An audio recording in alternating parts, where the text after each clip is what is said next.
Good to meet you guys. What's up, brother? How's it going? Well. It's how? Okay, I gotta know. Fucking Roswell. You guys went to Roswell last night. All right. Okay, so I'm assuming you were there for stand up. No. What? Oh my god. So I only know of Roswell because I've driven through it a few times. And there's aliens. Right. Everybody knows it is an alien Yeah, thing. both kinds. Right. And, yeah. and so we were like, all right, it's 11-hour drive to Albuquerque, or we can do 8 to Roswell, get a cheap hotel, stay the night, wake up, go to the Alien Museum, have a decent, just start of the trip and not have to do a 11-hour drive before a show kind of thing. So you came straight from Austin? Yeah, so Okay. we went Austin to Roswell. Austin, Roswell. So okay. we pulled in last night at 11:30, 10:30, I don't know, somewhere around then, 11 o'clock, and we Googled best place to play pool in Roswell. Oh, fuck. And the only place that showed up was this bar called, well, first off, it wasn't just a bar. It was a Variety Liquor Store. Mm-hmm. So it was Variety Liquor and Spirits and then Variety Bar and Lounge. And they're the same building. And it's the only thing that's open past midnight. We found out when we were there at 11:58. We're like, fuck. But so I, several times at the hotel, was like, hey, man, we don't have to do this. Whoa. That's not true at all. You said it one time. One time I said I don't want to go? Yeah. Okay. But so we get in the car, we go to Variety. We first, after we park, we walk in. Actually, he makes me take a picture of him in front of this giant Variety sign that has a Bud Light promo with alien stuff because it's Roswell. Hey, yeah, update the Tinder profile. I get it. No. Yeah. That for him, that's 100%. So, and then we walk over and we walk in the door, and it's just like a little 2-foot by 2-foot waiting area, and it's clear there's just like a counter to buy liquor at, and we can see there's a bar full of people over there. And we're like, how the fuck do we get that? How do we get that? We want to be where you guys are. And then we walk, and we find the other door, and we walk in, and just immediately there's like a guy sitting over here and a girl sitting with him at a table, and there's the one TV in the bar is above them. And then there's the bar. So we walk up to a bar. It's cash only. So I'm like, what do you want? So I'm waiting in line to order. And there's a girl in front of us who's probably a Roswell 10, but like a Real World 3. And she was busted as hell. And she's talking to an even worse looking lady. And we're remarking on how unbelievably horrific these women are to look at and how they are not carrying themselves like they're monsters. They don't have shame, or they're not like, they're not doing anything like that. They're just talking like they're people or something. Yeah. And so they're very gross, and we're like, man, this is crazy. So we're just kind of laughing to each other and talking. And then I'm looking at the sports on the TV, and then I'm looking back at Galyn, and we're sitting there, and it's taking an unbelievable amount of time for them to bring these monsters their drinks. And then after, 2-3 minutes of just standing there, and we're kind of talking like, where the fuck are we? Like, what have we done? Looking at the pool tables, kind of sizing up the situation. The dude from the left sitting at the table walks up to me and he goes, so what's up, man? And I was like, hey, what's up? How's it going? I don't know him at all. And he goes, no, what's up? Do you know her? And I'm like, who? I don't know anyone here. I'm not from here, man. I don't know what you're talking about. And he's like, yeah, man, what's up? And I'm like, what is happening right now? Me and Galyn was like, this is a bit, right? Like, he's doing a bit too. Like, there was no moment. And then he turns to the girl he's with and goes, he like takes his keys off like a leash chain thing and is like, hold my keys. And I'm like, no way. Yeah. And I'm telling, like, I wasn't looking at the girl. I was looking at a TV and like, what is happening right now? And then the one of the crazy monster women and then the girl that he was with both try and like talk to him. They're like, hey, stop being crazy. And then the one girl is like, you don't have anything to worry about. And I was like, yeah, I know. Because the dude was not big at all. Right. It wasn't like, it was crazy that he walked up to me. Like, of all the people in this bar, I was like, I guess I'm from out of town, but like, really? Like, I'm the one that you pick? So that happens, and we're like, mind you, that was literally 15 seconds after we showed up. We didn't even order the drink. No. Nothing about this story surprises me at all. I just haven't heard of one like this lately because I don't hang out with people from Roswell anymore. So it's like a little flash from the back. What made you stop? Well, just they all stayed there. And then everyone that I'm friends with, where I hung out with in Roswell, we all like imported into Roswell to go to school there. Oh, Gotcha. you're from there? No. So I'm from Albuquerque, but there's a military school down there where like me and all my current friends used to go to. Where Roger Staubach went. Yes, exactly. Yeah, and where Owen Wilson broke his nose, and that's why it's no all way. fun. So they used to have a polo team, and he was on the polo team, and he got kicked off. The story is that he got kicked off a horse, and then as he got up, the horse got him, and it fucking fucked up his nose for life. I thought you meant water polo. I'm an idiot. I grew up poor as hell, dog. I thought you were talking about like the scene from like Meet the Fockers and shit. Brother, I don't think anyone in Roswell is not poor as hell.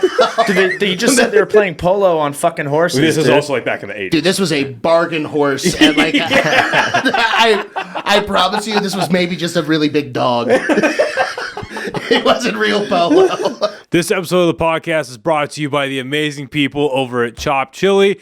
Guys, this is personally my favorite chili brand here in the state of New Mexico, and you can find them online at chopchilico.com. You can also find them all across the state of New Mexico at Sprouts, Albertsons, Smith's, and a bunch of other stores in Albuquerque, Santa Fe, Las Cruces. I believe they're even down in El Paso now. They sell red and green chili, of course. My personal favorite is this blend of red and green, and they also sell online frozen bags of green chili. So again, go to chopchilico.com to get yourself some amazing chili today. Now back to the podcast.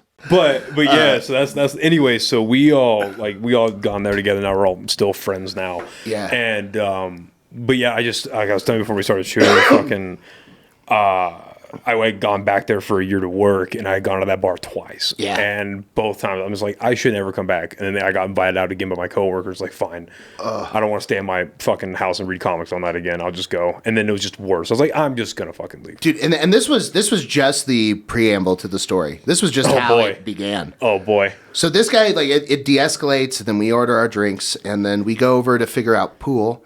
And then first we talk to this guy, and he's playing at one table, and Galyn says, "Hey, man, are you playing singles or doubles?" And the guy goes, "What?" And Galyn goes, "What? Are you playing singles or doubles?" And then the guy's like, "Singles. I think they're playing doubles over there." And I was like, what's happening? Bro, I put a fucking $1 down on the table, and then some fucking bitch took the $1 off the table and put it right into the machine. I mean, like, it was seriously, like, what the fuck is happening right now? So he grabs one of the other dollars off the table, and then we walk over to the other table, and immediately this, like, weird, clearly, like, ex-military guy, like, I can tell you did military stuff the second that I saw you as a person, because you guys all have a specific way they built it into you. Yeah. When you go through all of that training and stuff, you can just spot them.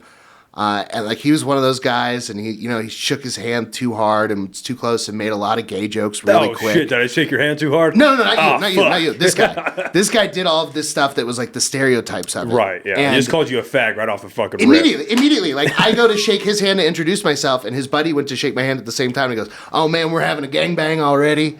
And I was like, fucking, all right. And then later he said something else, and he's like, losers got to suck that guy's dick. And I was like, all right, man, that's pretty funny. And like, ha ha. And then we're just like trying to play pool. So like, can we play next? And there's this old dude. He's got to be we later found out he was 59 years old. His name was Bronx. He is hammered. And it becomes apparent that he's hammered, but holding it in pretty well. Everyone else there is also hammered. There's not a person in this bar that is not stumbling into the wall drunk. Yeah. Like, oh, yeah. They're all seated at the bar, so you can't really tell, but then they get up to go to the bathroom, and they're like... Yeah, it's like Jenga. Dude, it's incredible. So we're watching these hammered guys just miss crazy shots, and we're like, oh, fuck. Like, this is going to be bad. And then that guy comes up, and he's like, come on, man. Hey, you know the deal with out-of-towners, which he's already told us this is only his second time at the bar. And he's like, the rules for out-of-towners. And I'm like, dude, what? And he goes, well, if out-of-towners lose, then you have to suck his dick. And I was like, haha, man, this is so funny. Are you in high school? Like, what's happening right now? And I said that to him, and he was like, well, come on, man, I'm just trying to be funny. And I was like, okay, but like, you're just making gay jokes. You said you want to fuck your sister. That guy's shouting the N-word. Like, I don't know what you want me to do here. Someone tried to fight me as soon as I walked into this bar. what is happening? I just want to play pool. Is that okay? Can we play pool? And he was like, hey, man, let me buy you a drink. What do you want to drink? And I was like, you're not going to order me a White Claw. And he's like, I'll order you a pineapple pussy lips if you want it. And I was like, that's pretty funny. I'll give you that. That one's funny, you know? And then he leaves to go and presumably buy me and Galyn a drink. And then we're waiting around to start playing a game of pool. And then finally, it's a game. And the two guys that are playing are like, let's play for $20. And I was like, dude, I don't want to play my first game of the night for $20. Like, let's just play pool and have fun. And he goes, no, man, let's play for 20. And I was like, dude, let's just play a fucking game of pool. And he's like, we'll play for a drink. And I was like, all right, I'll buy you a drink. Can we just play pool? And he's like, all right, we'll just play pool. So we start playing, and then we finish our drinks, and the game's going really slow because they're both hammered and taking their time and talking to these women. And I walk over to the bar, and while I'm standing at the bar, this other redneck guy at the other table goes, hey, there are two people fighting in your hallway. One guy's choking the other guy out, and he's about to kill him. This is not a joke. So then, of course, everybody at the bar runs over to the hallway. And is like, oh. And Caleb looks over at me and goes, I wonder who it is. Because that drunk asshole that tried to fight me is trying to fight everybody. And then we notice our friend that was supposed to be buying us drinks is missing as well. And we're like, oh, man, I bet it's them. You know, I bet that the ex-military guy just choked the shit out of that fucking crazy hammered small dude that was picking fights. And then, it comes back. What was his name? Lance. Lance. So Lance was the crazy guy. So Lance finally stumbles out of the hallway, and he's no longer wearing his hat. His hair is all fucked up, and he's like leaking out of his face, bleeding. And we're like, oh, Lance got fucked up. And then the military guy comes out, and he broke up the fight. He like stopped it. He was not the one. The guy that fought him, I guess, left. But so then that guy Lance walks over, and then the guy that announced to the bar they were fighting, Lance walks kind of close to him, and that guy just grabs him and goes, get the fuck away, like starts like trying to fight him. And we're like, dude, what the fuck? Like, he'd set him off like he was a mousetrap. He just got within him, and then he just grabbed him and started shaking him. And so we're just watching all of this like, I don't think we're going to get our drinks. This fucking sucks. And the bartender's yelling at people to break it up, and then she's yelling at Lance, and then some girl comes over and is talking Lance down behind the bar, and he's going, yelling at people. Yeah. And it's crazy that this guy just clearly got his ass beat and is still like talking shit. Also, not kicked out of the bar. Yep. Oh, no. Not kicked out of the bar. In fact, the bartender is also helping calm him down. Yeah. And then when he like finally comes to and realizes he no longer has his tiny puppy that he'd been carrying around earlier, he's like, where's my fucking dog? Wait. Is he was picking a fight with you while holding a dog? No, he put his the dog girl was down. holding the dog okay. when he picked the fight with me. But he picked the dog back up. Oh, I forgot this part. After he picked the fight with me, before we even got our drinks, 5 minutes had gone by, and then he walks up to me and he goes, hey, man, sorry. And I was like, okay. So he's holding this puppy. He goes, I'm sorry. And I was like, all right, man. And he goes, you from here? I go, no, man, I'm still not from here. And he goes, well, welcome to the fucking V. We're both like, all right. You know, so that was how the night went. So that whole fight kind of de-escalates, and then Lance is just behind the bar talking shit to a morbidly obese Mexican woman. And that's going great for them. So it's like they're distracted, so it's fine.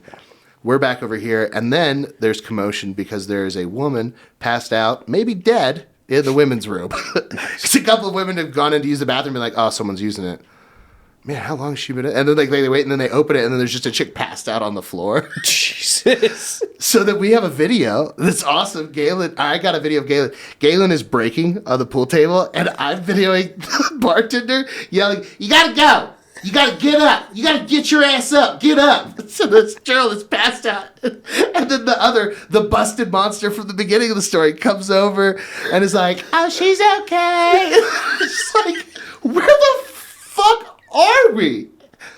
And then, like, maybe a minute or so later, I get another video because the bartender came in and goes, you gotta go. And then you hear the girl from the bathroom go, who cares? And she gets up, and she looked like Shrek. And then she waddled, drunk as fuck, out of the bathroom, straight into the parking lot, and got into a car to drive. It was like, okay, let's go, Roswell. Oh, so yeah, God. we got out of there, and then we went to the worst Denny's ever, where the only other person eating was a homeless man that smelled like a litter box. Yeah. and he was clearly doing like a stakeout where he could order just coffees over and over and stay indoors. Yep. Yeah. So I'm going to clip that and send it to a buddy of mine, make that an animated short. Yeah. That's fucking hilarious. Dude, it was... You walked into a Smiling Friends episode. Yeah, man. Every single person in there was fucking insane. I mean, the old guy Bronx, like we were there for an hour and a half probably. He said the N-word, both hard R and soft A, no less than 100 times. There were points where he was just saying it like a fun, like, rap thing. Just over and over and over again. Like, just over and over. Like his tick, like his Tourette's. Yeah, and the playlist at this place, like, it would be like Steely Dan, and then Pierce the Veil, and then it would be like Drake, and then it would be like Godsmack. And fucking Bronx, whatever the fuck, the old guy, he would be like singing along to like Jimmy Buffett, and then Godsmack, he'd be like air guitaring on the fucking pool stick. I mean, it was a bonkers lineup of people. So that's why you go. It sounds like a beautiful life of a road comic right there. Yeah. And I'm glad that Roswell can still keep you on your toes. Yeah. But after that, we were going to go to the UFO museum this morning, and we decided we didn't want to leave our car unattended long enough to go inside. You made the smart decision. And dude, literally, the UFO museum is not that cool. Like, it's literally, it's like, so you walk in, and there's a reception desk where you buy your ticket, and then behind that, it's just a big, like, room with exhibits along the side, and then there's a gift shop. And then there's like a small library of alien books or alien adjacent books. And then you're kind of it. I did the Cryptozoology Museum in Portland, Maine. That is just about the same thing. Cryptozoology? So it's all the like fake animals. So Bigfoot and Loch Ness Monster and all of that kind of like all the different cryptids and all of that. So it's a whole museum dedicated to them. Oh, they said crypto, like money currency. I thought he did too. I was like, duh, they have museums for that now? What the fuck? Yeah, that would suck. But... Well, welcome to New Mexico. Yeah. Glad to have you. Dude, every time I'm in the state, something crazy happens. It just always is. How long have both of you guys been doing stand-up? I'm almost 7 years in. 7, 8 years. I don't know. 7, 8 years. Yeah, 7, 8. Yeah. Both starting in Austin? I started in Austin. I started in Orange County, California, at a bar called Centerfields that doesn't exist anymore. And then when did you move to Austin, Texas? June of 2021. Nice. Okay. And so, because you had started doing stand-up in Austin, like originally, right? Yeah, in May of 2018 is when I started doing stand-up like there. And then I moved to LA in November of that year. Oh, shit. Was it just the, like, hey, LA's where all the stand-up is, that's the closest, like, coast city? Because, like, up until the big boom of everything that's going on there now, it was, like, LA, New York, and then like Chicago's there too. But like those were the big two. Is that just the closest one to you? So fuck, I'm gonna go to LA. Partially that. I had a buddy that I was working for kind of part-time that offered me a full-time gig out there. And then another friend that was like, I have a place like you could live and I won't charge you very much. And Austin, I mean, it was one of those things where I was like 6 months in and I thought I was way better than I was. And I was like, well, why can't I ever get booked on fucking shows? It's bullshit that I have to do these terrible open mics at these god-awful bars and that they won't give me these awesome shows where I would definitely murder. And it's like, well, yeah, no shit, you'd murder. It's fucking easy when you have 100 people that are excited to see comedy. Like, it's hard to do a fucking bar mic and do well. And, like, I'm glad that I didn't get booked as much as I did. But it taught me to leave the city, you know, and I was traveling a bunch and I'd get booked in Houston and San Antonio. And then I'd come back to Austin and still not get booked. And so I was like, fuck it, I'll just move to LA and try. And right. Well, that makes sense. And I have a ton of questions about what your guys' experiences in stand-up thus far. But what got you guys originally started in doing stand-up? Is yours funny? Because mine's not. Mine's sad as shit. Mine was the very first open mic I did was a buddy of mine. We worked together at Cutco. And we had both kind of gotten our shit together, like health-wise and like doing like better in life. And on 4/20 of 2016, we both signed up for an open mic in Dallas and got high. And I like before that, I had just listened to a bunch of comedy. But like I grew up, my dad's a lawyer. My mom, you know, works in sales. And so it's like I never thought of that as like a career or an option. I didn't think that was like a thing I could do. I knew it was like a thing that people did. But there was never, like, nothing ever clicked in there that was, like, that's how you do it, is, like, working that. And then when I did the open mic, I signed up, got high in the parking lot, waited, kept getting bumped.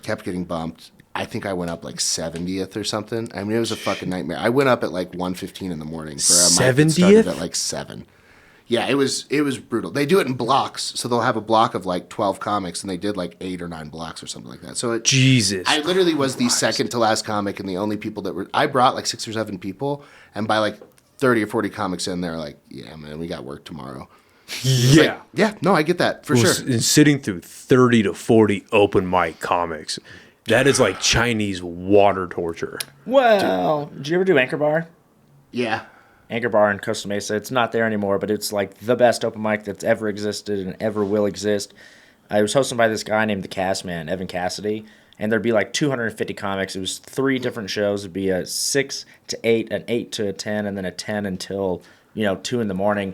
And then he would put the good comics would go up between 8 and 10 because that's when there'd be 95 people. He'd been doing this show open mic for like 7-8 years, and so there was always just a crowd of like regulars in there, and so you would be. That was a kill box. 3-minute sets, and it would just be banging. They're just banging, and then dude, like famous comedians would just drop by, and then he would, you'd do we'd call it the Cast Man Tour 20 because he was so flustered around like hosting for going up every 3 minutes. Every once in a while, he'd like be talking to someone outside and then just leave somebody up there for like 20 minutes and they only have like 2 minutes of material, some open micer, and they would just walk off stage. And so then somebody would just be like an opportunist and just run up there and be like, "Hey, I'm Galyn," and then just keep doing time and so then you just leave because like when you first started, similar thing.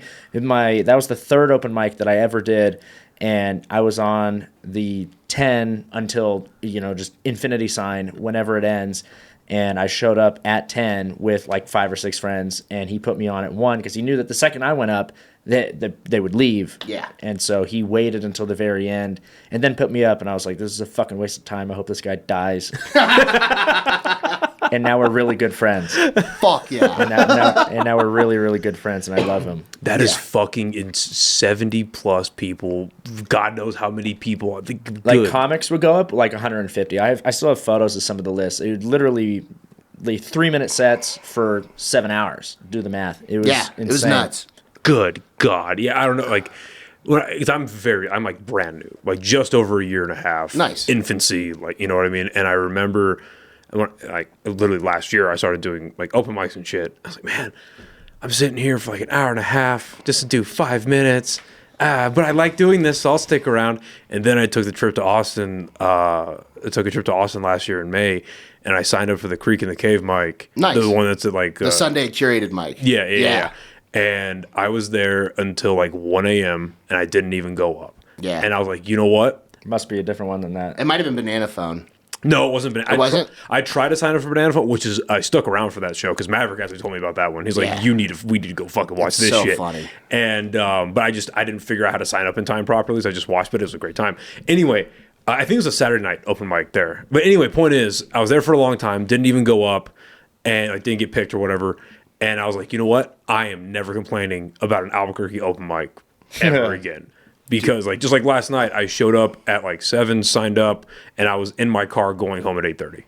Yeah. Shit, we used to drive Orange County. When I was in Orange County, we would like carpool like a couple comics, and we would go up to LA and we would like sign up for the Hollywood Improv open mic, which is just like bucket pulls and it's rigged. And so like you would go there, we would drive in traffic like an hour and a half, do that, and then not get pulled, and then go do an open mic at like a library for homeless people, and then drive back to Orange County.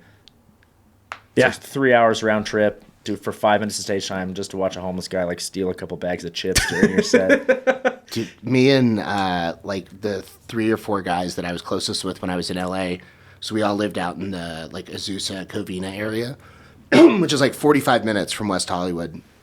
But between the 3 or 4 of us, one of us would have a show just about every week, almost every night. There'd be one of us with a show.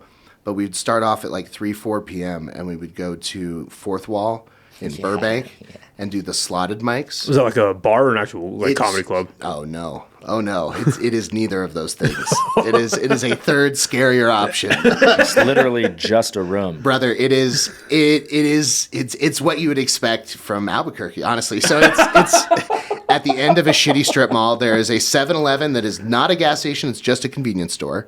So it's a convenience store that is on like hypervigilance against the homeless stealing things from it. Next to that is I think it was Vietnamese, but it was some kind of Asian restaurant. There was a 2-story KFC like right down the road. Down the road. But so in this little plaza, though, there's the convenience store, there's a restaurant, and then there's this place, which it's, again, just a strip mall. So there's glass doors, like you see, and they're all uniform glass doors, and just this fourth wall on it. And you open the door, and there's a curtain, and in front of that curtain, there's like a little desk. And then behind that curtain, there are 3 or 4 rows of like 4 chairs, like folding chairs, a like little like shitty like wooden pallet stage, a Sounds like a microphone, snuff movie. a light, and then the back wall is black and just says fourth wall. And the way it works is you go on slotted.co/fourth wall, you pay $5, and then you pick a slot like on one of the times, and then you sign up for that. So when you get there, you and your friends all walk in, and the 10 comics that are on the 3 p.m. mic will all go in. The host, who's sitting at that back desk, will make sure everybody is paid their $5, and then we'll go up, and he'll do 5 minutes.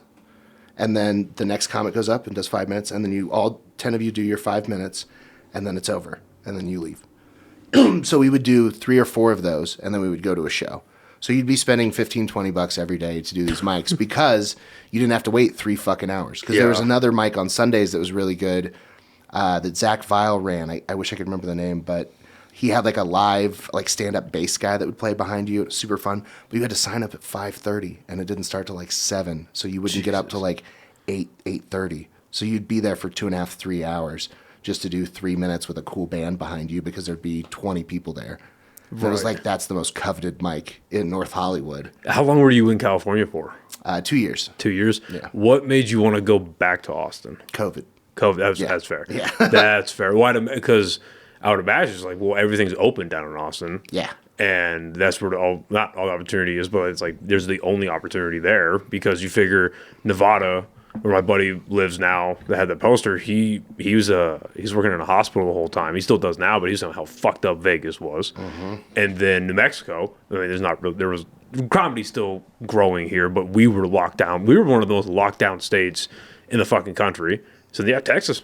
Yeah. Makes perfect sense. What did you get out of moving to LA? Like, did you find any growth there as a comic? And then because you going from there to Austin, what I'm also curious about is the differences in the scenes. I mean, obviously COVID changed a lot, and the growth of like the mothership and all that changed Austin. But like before all of that, like what were the differences that you guys were able to pull out of from both like comedy scenes, comedy communities? So I've been in a few scenes, but I would say that the best scene that I've actually ever been in now, in retrospect, was the Orange County comedy scene where I first started because nothing there really fucking mattered, like at all. So like the open mics, the shows that you do there, it didn't fucking matter at all. And it was like just a perfect little training ground. And San Diego was like an hour and a half south. And then you had LA on a good night would be like 50 minutes north. And so you could go book shows up there, down there, come back to Orange County, work on new shit where it doesn't matter at all. There's no eyes that matter at all.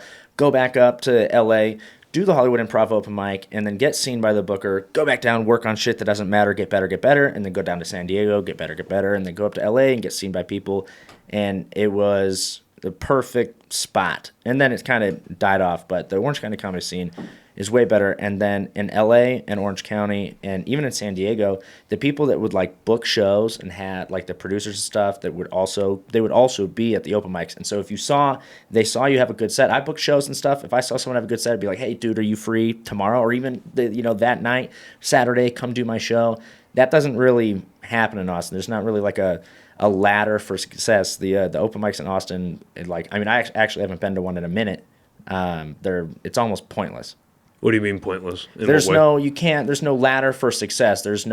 I go to this open mic, I get seen by somebody, they put me on their show, I do their show, get seen by other people that are on that show, do that person's show that was on that show, and then they can do my podcast, or they do this, and then that ladder, there's no ladder. The open mics, you're just being seen by other open micers that just do open mic shit and just sign up for Kill Tony. It's like, I'm just saying there's no like ladder. So it sounds like there's a huge divide between like the open mic level of comedy and then like getting booked on shows, and the way to bridge that is almost non-existent. Well, is that fair? I don't know that it's I mean that's part of it. It's also like Austin is a terrible place right now for people who are getting started in comedy. That's what I mean. Because it's just not a good place. Like what he was talking about in OC, where if you go to a mic and you are, a year to 2 years into comedy and you've got a little bit of stage presence and you've figured out you've killed a couple times now and you've kind of had like, you're getting to like some feelings of comedy, like getting booked on those first shows at like a good show with 100 people at it. Like that is a direct result of crushing at the right open mics and people seeing your growth.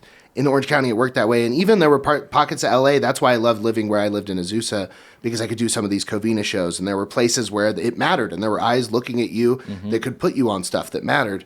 And in Austin right now, as it stands, if you're not friends with somebody that runs a show, you don't have some kind of juice behind you, either from a podcast, a big internet following, sketch, whatever your deal is, and you're not like a Kill Tony pull of the week or something, getting booked on a show that's not dog shit right now is pretty difficult. And there have never been more terrible open micers in a scene than there are in Austin right now because of the Kill Tony delusion. And it's just like Rogan and Kill Tony said, hey, this is the new comedy mecca. And so all of the people that were going to LA forever, all of those psychopaths that were like, I'm the greatest, all of them now come to Austin. And then all of these people that are like watching, Cam Patterson go from doing, shows and mics in California and then moving to Austin and then becoming famous and selling out a national tour. They're like, I'm him. I'm just like that. I'll move to Austin and do that. And then instead of like going and doing mics and doing shows and like trying to work that ladder we were just talking about, they just go and sign up at Kill Tony. And then they do like 5 or 6 other open mics a week. And you see them and you're like, what? Well, yeah. I don't really see them. I'm out all the time, so I see them, but I'm out too, but I'm not, I don't really. Well, and I'm also, my memory is ass. So it's like, I forgot. I asked you right before we started the name of the podcast. I don't remember it. Even though it's right behind me. Carrying Monsters. That's a good name. I like that. I'm so glad that your name is also on that. But no, it's just, and it's funny you guys put it like that because I didn't realize that, but all of that became very obvious to me when I visited and I signed up for the Mothership mic because it was just a swarm of like 250 psychopaths, like you were saying, just crazy people. There's a dude that dresses up like a fucking wizard. Yeah. And like maybe he's good. I don't know anything else about the guy. All I know is that the 4 times that I've gone and signed up for Kill Tony in the last year, when I've gone into Poor Choices and stood in that line and looked around and I see a guy dressed like a wizard, I go, I shouldn't be here. This was a mistake. But yeah, just seeing all of that, and like when they make the list for that lineup, they slap it on the thing, and there's the World War Z swarm. I was like, oh my god. To go back real quick. What the fuck? To go back real quick to what I said about Orange County not mattering, what I mean in the context of like people who just started and they're starting in LA would sign up for like the Hollywood Improv open mic, get pulled, suck fucking dick in front of the booker, and then that's all they think. It'd be like, oh, that guy fucking sucks dick. Right. And then it's like, now you're just that guy that sucks dick. Whereas in Orange County, it's like you could just go bomb at fucking Centerfields or at Gallagher's or whatever the shit, and then you're in the same place you were, when you woke up. Right. And then, or if you have a good set, you get seen by somebody, and, bam, bam, bam. Well, that's one of the things that I love about doing open mics is that it's extremely fucking low pressure. I'm just trying to figure out, like, is even my setup funny? Like, is this idea fun? No? Okay, we move on and go from there. But yeah, I could imagine just going and only doing these like high impact areas. Then yeah, that would kind of fucking drag people down or just stop growth altogether. Well, and it has an overall impact on the dynamic of the scene because there was a lot of you'd see in LA of people that were scared to try new stuff. Mm-hmm. Like you'd see people just doing the same. And you're starting to see a little bit of that in Austin. Like, especially on shows, you have to keep killing because there are 25 other really great comics and there's 6 famous people in town this week and there's, some world-class, world-famous comedian that's in town, like, and all the openers are there for him and stuff. So it's like, you have to keep killing. So there's this pressure, like, if you try new shit and it flops, now you've got a stink on you and no one's going to book you. And there's like that subconscious pressure. So like that pervades a scene and you see that. when people don't have the freedom to try new stuff. That's why it's, Austin has tried to combat that, where there's a few people that have started like new material shows, where like the idea is you have to do new stuff, and there's a lot of gimmick shows that are popping up. Because the Austin bubble is going to pop at some point. There's just not that much demand for comedy, and there's not that much supply of good comedy. What do you mean not a demand for it? So because comedy's like an all-time high right now. Comedy is at an all-time high, but like in terms of like what there is actually available in Austin, there's a friend of mine that's making like she's trying to create a list, like a catalog of all the shows going on. And there was one Saturday last summer where there were 160 shows within 20 miles of Austin City Center on a Saturday. Holy That was just a Saturday. So then I have to ask, then, if there's 160 shows, and then with the point that you're bringing up... Who is compiling that list? Ashley from Vulcan. Okay. Well, because I just asked because if there's 160 shows... I'm going to call Cap. And then it's hard to... one night. Well, it's not just comedy show. Like she's saying, like live shows of any variety. All right. But so like, but like comedy adjacent. Like if it's like Esther's Follies, which is like a comedy music show that happens downtown. There's like a comedy cabaret with cowboys that do a funny striptease thing. Like she's counting all of that stuff too. So all the stuff that starts from noon, and then all the things again, and like comedy drag shows and all of that kind of stuff. But like things that, if you're choosing between a comedy show and this, it's not unreasonable to. So in theory, it would just be due to like oversaturation of just the amount of people that are there that's keeping a lot of people from getting booked. That's just where my brain goes to. Well, so like if you think about like when there's days like that, and I'm sure that was like a peak show where there's like a crazy amount of stuff going on, and even being conservative and saying 100, that's still a fuck ton. Still a shit ton. And I mean, it's a city of 1.5 million people, so it's not unreasonable to get 100 at every one of those shows. And some of those are, big giant headliners that are doing theaters that are going to sell out and stuff like that. But I think so. What you have is if there's 25 shows going on simultaneously, there are 7 or 8, maybe 10 venues that are all walking distance of each other where you could feasibly do 3, 4, 5 shows in a night and bounce between them. But you can't do all of the spots and all of the nights, and there's only so many comics that are at a caliber that should be doing a 10 or 15-minute spot to a hot crowd like that. So you're going to get a lot of shows where there are 2, 3, 4 people on a lineup that are ass. Yeah. That just are booked because there was simply no one else available, and they needed someone on the lineup that was at least, they had seen them be good enough, but maybe they're just not ready for that spot. So that like that's starting to happen, and so the overall effect that has is that as a comedy consumer, like, well, I'm going to go to the show.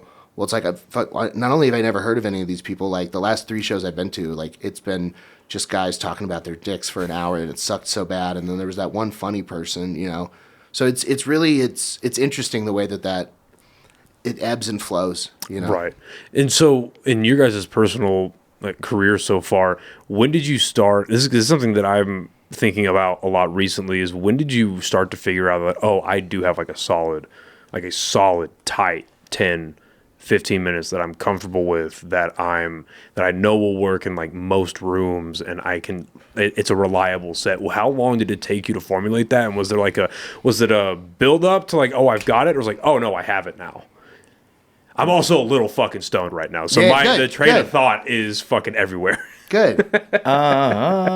Well, when I was 4 months in, I did a 20-minute spot for the first time, and I remember 4 months. Yeah, I was 4 months in, and I didn't have 20 minutes. But so it was literally every joke that I'd ever possibly even formed a thought of in my notebook. I was like, I have to rip it out. It's the ripping the hits at the time, 4 months in. Yeah. It was this gig at the Privateer in Oceanside, which still goes on, and it's actually really, really cool. I was featuring for Willis Turner, who's a really cool guy. I don't know if he even does stand-up anymore, but he had posted in the Orange County comedy scene that he was doing this gig in Oceanside, which is 25, 30, maybe 45 minutes away. And he was like, I need somebody who could do 20, and you'll get $50. And I was like, I responded right away. I was like, I'll do it. That 4-month confidence. I'll do it. I'll do 20 minutes. If I've never done more than 5. If nobody else shall do it. 4 times the length I've ever done.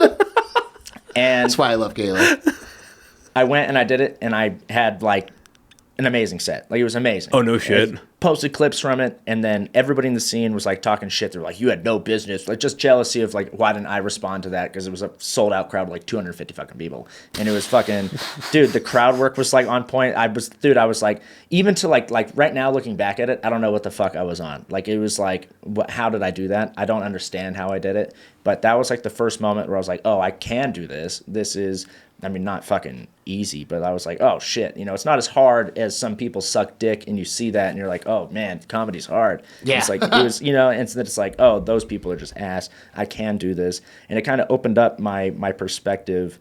And then, you know, I'm glad that happened when I was only 4 months in, everybody, like, in the scene, like, talking shit on me and stuff. And not everybody. Not Evan Cassidy. Not the cast man. But then I really don't give a fuck what people think from 4 months on. And so I'd say of that though, I don't think there's a single joke that I did more than 6 months later in that 20 minutes. But that 20 minutes, man, it was special. So I don't remember what you were asking. But one time I fucking smashed. Well, I mean, no, 4 months in. You were asking a time frame. 4 months in, I realized I could do it. No, that's a solid, and that's a good thing to have in your toolbox early on. Is that, hey, people are going to talk shit eventually. Better get used to it now. Yeah, because I mean that's like a buddy of mine that we were talking about beforehand, AJ, who'll be on your show tonight, which I'm very excited to see, by the way. He's gotten some fucking opportunities because he's the same thing as me, a little under a year and a half in, and he's gotten some opportunities that people have been here for years haven't gotten. Mm-hmm. And I see it. I see all the shit talking, and in the back of my head, I'm like, why are you talking shit to me? He's my buddy. Like, I'm gonna defend him, first of all. He's a good dude and he's funny. And second of all, I'm gonna fucking tell him you're talking shit. And we throw like 3 shows in the city. Come on, stop being a dick. It's small and medium-sized scenes where there's not like a giant amount of stuff and there's only a few really good opportunities. Are really, really prone to that crabs in a bucket mentality, especially from people that are kind of past the 5-year mark, because they start to develop a bitterness. And like, if you don't actively stay vigilant against being bitter and being jaded and being over it, like, it's very easy to become one of those people. And it's just like, you know, you watch people all the time blow up and you start to think like, why didn't I get that? I'm out there working and I'm crushing and don't they see me? And why am I not getting what I deserve? And like, when you start to have that mentality, people start to talk shit. Well, the I deserve mentality is not good for anyone. No. Because at the end of the day, like, why? Maybe I'm just naive and maybe I haven't been doing it for long enough. But at the end of the day, we're just fucking telling jokes here, people. We're just trying to make people fucking laugh. There is like a certain amount of like self-respect, and I don't know necessarily that I deserve, but there is a certain amount of like awareness you have to have about like what you're doing at a certain point. Like, so like doing stuff for like, for example, I did a show a couple weeks ago in Tulsa with a few friends of mine, and it was a 10-minute spot, and it was a 7-hour drive. Yeah. But it was one of those things, and like Galyn was on the show, and we did that. So it's 14 hours round trip to do a 10-minute spot. And kind of going back to what you were asking before that about when I knew I had a good tight as fuck 10 minutes. I have thought that I had a tight as fuck 10 minutes several points in my career, and then looking back, it was like, you know, I filmed like a 5-minute or 7-minute thing that I thought at the time was just like all A++ stuff, and I look back at it now and I'm like, I can't believe I was doing those jokes, you know, and it did well at the time, but it's just like, just because it does well doesn't mean it's good. Right. That's what I was saying. I can't think of a single thing that I said. Yeah. And like, you can get in those flow states where you're in the same moment and same air and same mind space as the audience, where anything you say crushes. I mean, we've probably all done that at some point in a circle with our friends, where it's just they're hanging on to every word that you say, and it's that holding court feeling. I mean, that's how a lot of comics get started, is just the high from that feeling and then amplifying it. But, you know, I think that there's, man, I'm high too. I think that it's, fuck, man. I'll tell you what though, Yeah. For any new comics or the people you were just talking about, the people that were talking shit on me back then, only one of them still do stand up. 7 years later, 7, 8 years later, they're gone. Dude, the people that were all negative and bitter that I remember from Austin, that were all like gatekeepy and didn't book me on shows and that I thought were the coolest fucking people, and like, there's one dude in particular, I won't name any names, but I remember when I was a month in and just hitting as many open mics as I could. And I'd probably done 15 at that point. And I saw him doing shows and having a lot of respect in town. I was like, hey, and I had a good day job. So I was like, hey man, can I buy you lunch or something sometime and just ask you some comedy questions? And then he like left me on red for a while. And then I was like, hey, like I just wanted to check back into this. Like I didn't want to be weird or anything. If there's a show that you're at, maybe I could just buy you a drink. And he said, I'm going to be at this place at this time. And then I go in and I go to that place at that time. And I hung out for like an hour and a half and he just never showed up. And then like he had like unfriended me on Facebook. And it was meet me like, at the 9th green, wear your nice suit. Yeah. Yeah. So this guy just like stood me up and it was like, dude, I was trying to buy you beers and like ask, I'm not like, name names. Why would you not name names? Because it doesn't matter. Because he quit comedy. He doesn't do comedy anymore. And like he was a person in the scene that like nobody respected. But the other people that I started with, like Craig Fergola and Allison Voidovich, like I still do stuff with them to this day. And Craig and I just went and did shows last year. My first like touring like feature headline thing where they like I went to go and headline this awesome club, Empire in Portland. And then Craig is going back to do like a homecoming show. And he's featuring for me. Like that was so fucking cool to get to go and travel with him and have all these fun stories in like his hometown and meet like he had a family friend that was heckling me during the show that I had like a whole back and forth with that he had to be like, hey, like shut up. And she goes, fuck you, Craig. And like it was awesome. It was a really cool moment. It's like those are the people that matter. Like the people that are talking shit, like anybody that's listening to this, like if there are people that are talking shit, they don't matter. They really don't. Like it's not important. Stand-up's one of those things where like you can only focus on yourself and the only business that you have telling any other comic is good stuff unless they're a close friend. Close friends, talk about your fucking comedy shit, talk about a joke. Like if they bombed, give them some shit for it. That's what friends are for. But like if you're not close with them and you've just done like a couple shows together, you have no business judging any point of their comedy career. And it's just it's not going to help you. So what the fuck are you wasting your time for? No, I agree completely. One thing I am curious about is I know you're very deep into roast battle. Yeah. Are you the best roaster in Austin?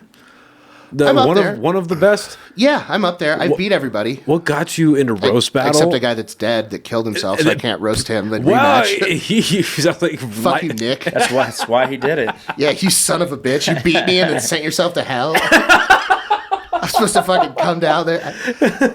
So what I'm curious about is like, how did you, like, why that? Because it's like starting stand-up comedy is already niche, and then going into that version of stand-up comedy is more niche. And then because there's like a whole roast battle fucking league, and there's like commissioners, and Yeah, it's real gay. It's awesome. And I know I know it goes all the way up to Brian Moses, right? Yeah. Out in the Comedy Store. But like, how the fuck do you get it? Because we have our own local roast battle here. It's not like obviously like a commission, whatever the fuck, but we have a roast battle here that sells out like almost every fucking time. It's a great show. I've done it a couple of times. A lot of fucking fun. Yeah. What got you into it? And then how did you like find yourself rising the ranks? Were you just beating the fuck out of everybody? Yeah. So, my very first roast battle thing I did was in like San Antonio forever ago against a good buddy of mine. And I remember I had a joke. He was Keep going, just gonna check cameras and shit. Yeah. He was like a really, we were both, much heavier at the time, but like he's a big heavy, shout out Tony, but he's a big heavy set Hispanic guy and he was wearing like a Hawaiian shirt. And I said that he looked like if the, Hawaiian man or the Hawaiian punch guy burst through the wall of a flea market and said, "Oh, see." And it was one of those things where like I thought it should have fucking crushed in the room and it got silence. And I was like, this is fucking dumb. I'm not doing this shit anymore. People are fucking stupid. And then I did another one maybe 3 years ago against a buddy of mine that doesn't do comedy anymore. But I went against him and I just smoked his ass and had like a really good time doing it. And then it just became a thing where like I don't really do crowd work. It's just I don't have any interest in like, dude. I'm the same exact way. Mostly out of fear, but I'm the same exact way. It's such a. My background before comedy and like my stage background was doing like motivational speaking and a lot of like serious stuff from the stage and like sales stuff from the stage and like enthusiastic shit from that perspective. And one of the main points of being on stage is that you have to have the most authority in the room. And the easiest way to give up that authority is to ask questions that you don't know the answer to. And it's one of those things like where like the more that you've done comedy, the more that you've been around people, like there's a lot of stuff that I've noticed now that are tools in my arsenal. By looking at people, I can get a pretty good guess at about how much money they make, kind of what they do based on the area, based on what they're wearing, at their facial, just their appearance and stuff. I can get a lot of good guesses and can stereotype some stuff and get the rest of the way. But So on a scale of 1 to 10, how homeless do I look right now? no, not homeless. You do look like you dye your beard, though. I do not, actually. Really? Yeah. No, but if I had to guess, moderate to severe drinking problem? Let's say growing into moderate. Yeah. He did say all he had was Guinness, which means he's hiding something else. No, I just ran out of whiskey last night. Yeah, there it is. Yeah, no, not hiding shit, just ran out of it. Ran out. Well, Same thing. That's the same thing in my book. Well, I also have some really shitty pre-mixed old fashions that I got from Costco. I was very excited about getting it because I'm not one for like the pre-mixed cocktails, but Bullet makes a great pre-mixed old fashioned, and Costco started making their own thing. And Costco being Costco, it's this fucking big, and it was $11. You did a smart desk thing in the military. What'd you do? Oh, what now? Like a desk job? Oh in the no, military? I was in the infantry. Were you really? You're dumb? Yeah. Oh yeah. No way. Oh yeah. No, dude, I was infantry National Guard. I was a part-time janitor. Wow. Oh yeah. I knew it didn't matter, but I didn't know, I didn't think it was going to be a dumb guy thing. I think it was going to be a smart guy, like paperwork didn't matter. Not cleaning puke with sawdust didn't matter. Yeah, no, I wanted to. thank you for your service. But yeah. my bad. You got to thank me for shit. I didn't do it for myself. But no, I was just like, I want to have a job that, because I didn't even know, because originally I tried to join when I was in high school, and it was the tail end of the Obama administration, and they were like doing all the budget cuts. And Jesus, how old are you? 20. I turned 28 this year. And do I turn 28 this year? Yeah, I turned 28 this year. You just said you finished high school during the... No, so this was 'cause I graduated high school in 2015, and I was trying to join, because you can join the Army when you're still in high school.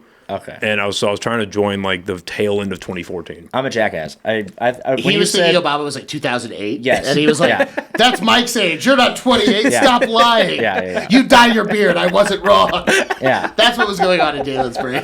Just the Obama 2008 thing. I forgot that he was like president for For a long 2 ass terms. time. Yeah. I only associate him with 2008. That's it. That's fair.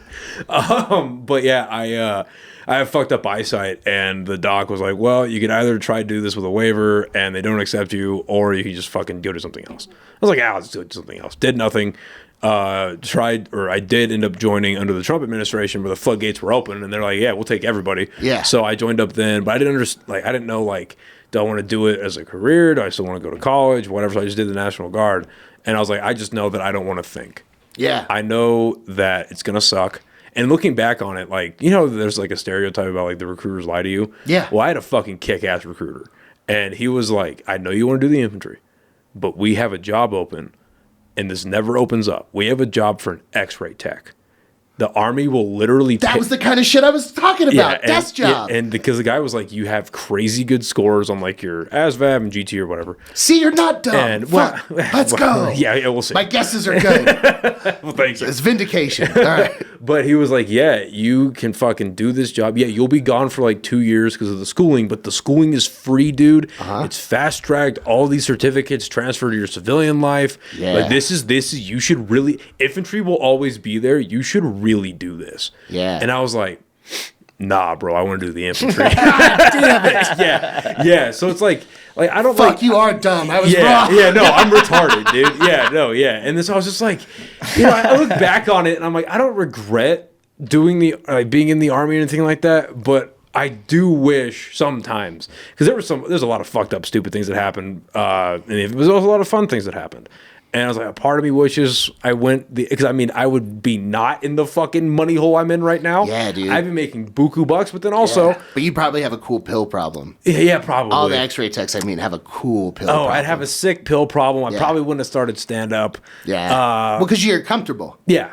You make good money. Why would you go and do this terrible thing that pays no money? Just go embarrass myself in front of everybody. Yeah. And I'm a respected member of my community. Let's fix that. Yeah, exactly. And then during COVID, it just would have been because I started the podcast first, and I would have done a fucking podcast during COVID. I was like, oh, I'm an essential worker during COVID. Yeah. I'm getting more money to work. Yeah, fuck it. I'm going to put in hours. Yeah, exactly. So, hindsight's not exactly 2020, but it is. I don't even know what got me on this fucking subject, but it is what it is.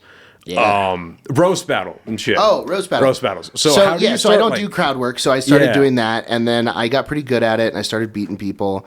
And for me, it's just like it's a very fun writing exercise because the way that I write all of my stand-up is like just when something funny strikes me, whether it's a real life story or it's, you know, a lot of my first jokes were stories that I told to hit on women at bars. And those were ones that I had practiced to tell them and that were funny to them. And then were like funny stories I'd told my friends. And then it kind of developed into just funnier stories from my life in general.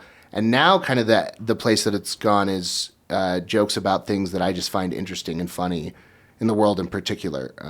So roast battle is a writing exercise where it's not me waiting for inspiration to strike or finding, you know, things in the world and going out and reporting on it. It's literally, here's this person, and then we all trade bios in the Austin scene. I know some other scenes don't do that, and I think that everyone that doesn't trade a bio is a giant pussy.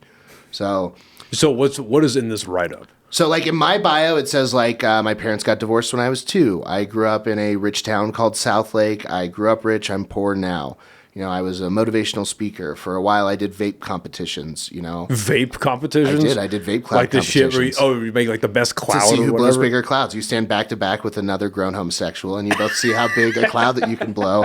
And then a group of other adult homosexuals go, woo! And who has a bigger one? And you don't have to be gay necessarily, but it does feel like we all were at the time. The gays do have but it better mouth control. So. Yeah, dude, it was a wild time, but that's the gayest thing I've ever done. But it was.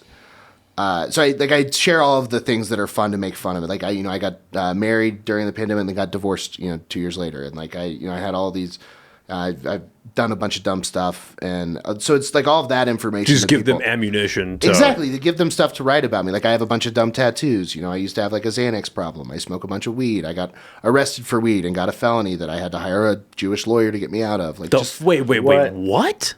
I got arrested with a weed pen in Dripping Springs, Texas, and that's a concentrate, so that's a felony there. So that was actually what led to me moving to Texas. Is I was driving there and I got pulled over and arrested, and then my lawyer in Texas was like, "You need to move here. Or they're going to expedite this and charge you with the felony." So that was just like, all right, well, I guess I'll not keep just visiting Austin. I'll just fucking move here. Jeez, that is some of the stupidest shit I've ever heard in my life. Yeah, it was dumb. So we trade all that information. So someone else will send me their information, and then I just have this prompt of write about this person, and then it's like Mad Libs, and then you start to figure out how you can plug and play, and you start off with a lot of looks like jokes, and I have kind of a knack for that already. I don't know if it's just like a tism thing, but seeing people and describing what they look like, like you look like Spencer, the autistic guy from the Dan Harmon community that does the, that right what I'm over talking my about? head. Not Yeah, a but chance. you do There's look just somebody like him, laughing their ass off. At somebody that, that right knows who I'm talking about knows that you look just like Spencer. And but so like Harmon Quest, if you watch that, he's the DM for them. But, I have to fucking look this up now. yeah, but so you start to do stuff like that, and you think of the fun comebacks, and then you start to make friends in the Roast Battle League. And also, before I'd started really taking comedy seriously, and I'd just done this bullshit open mics, it's a pretty good one. But I went and saw a show at the Comedy Store, and I saw Brian Moses do one of the most fucked up and hilarious jokes I'd ever heard. And it was just, I'm not going to burn his material, but it was so fucking funny that I went up to him afterwards and was like, hey man, can I buy you a drink? Like that was the funniest thing I've ever heard. And he was like, dude, I get free drinks. Let me buy you one. And I told him I was like a wannabe comic, an aspiring comic, and that I'd come out to watch the shows. And then he walked me into the OR and told the door guy, Guam Felix, like, hey, let this guy stay as long as he wants, watch as much as he wants. So I got to sit there and watch all these pros at the Comedy Store, and I was like, oh, this is real comedy. Like what I was doing was a joke. Like I'm not even taking this seriously at all.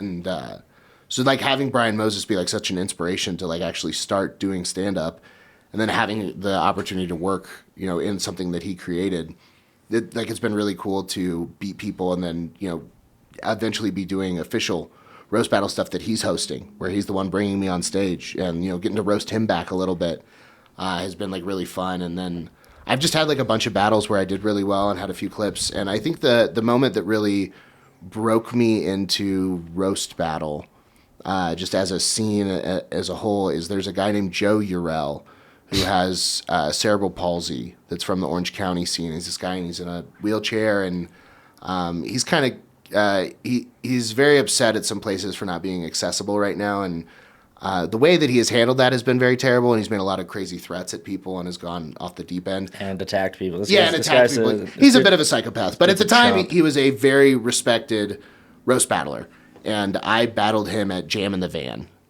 in an Austin versus. That's Pauly Shore shit, right? Yeah, and it was at this big Austin versus LA showcase, and some of the other battles on it. Casey Rocket was on there. My buddy Darian was on there. Sarah Fatimi, Kiki Anderson, Zach Stein, Adam Lucky. Like, it was a star-studded cast of really good battlers, and we went last, and it was tied, and so I went in, and then I beat Joe in LA which is technically his home turf for the battle with a majority of LA judges, and I don't have any disabilities.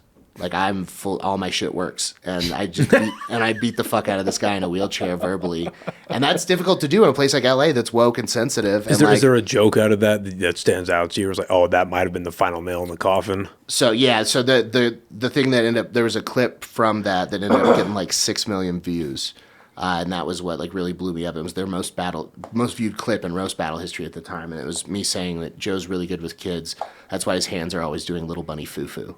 Because he's got the fucking CP hands. And the moment that won the battle for me for sure is at the end of the battle, my last joke, and I went second, so it was the last joke of the battle, was, Joe's had a really tough life. He's an alcoholic whose birth parents didn't even want him, and he has cerebral palsy. I asked him how he has the courage not to kill himself, and he said, "At least I'm not a woman." And it, like, at first,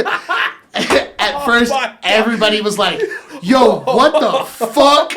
He did the voice, and it was like silence, and I felt the silence, and there was pockets of people laughing, and I flipped everyone off and just laughed an evil laugh and gave the double birds, and it just set the room off, and it crushed, and that was what took the battle. How long did you practice that fucking voice? I didn't. Not at all? No. That's natural? Damn. Yeah, you got some in you, bro. I'm for sure.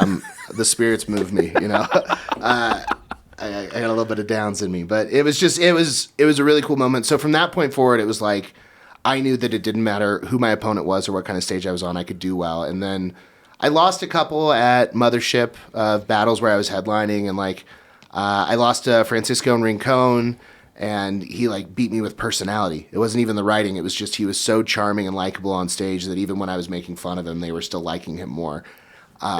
And so that was a really cool lesson to learn. And then Ryan Neeson just beat the shit out of me. He's maybe the best writer in roast battle history. I mean, dude, he's a machine at writing these jokes. And he just writes so fucking many of them. And I can't even talk about the number of people that he writes for, not just roast stuff, but who he writes for.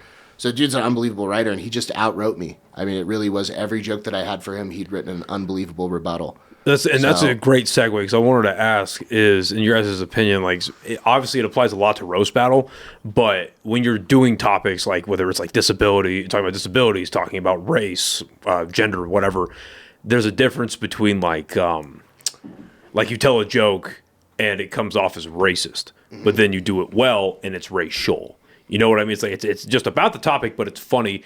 How, when you guys are writing your own material, how do you keep from, because inevitably there will be some, depending on what the joke is, some punching down, but how do you keep yourself likable on the stage when you're just saying horrible things? And I'm asking this from a very selfish point of view, because it's something that I'm really working on. I know I'm going to be working on for a long time, is my my personality on stage.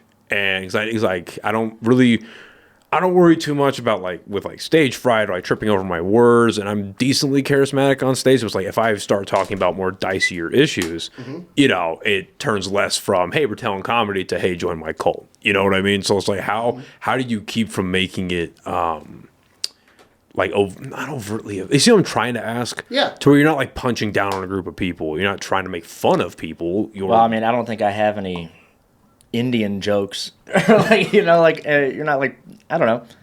Are you Indian? No. No, I didn't think so either. No, I'm just saying. Were you guessing he was Indian? What? No, that was just the first group of people that if I were to start a cult against. Oh. Now I understand your train just of thought. shipments of soap coming into his cults. That's what I'm saying. What is this? Yeah, all right.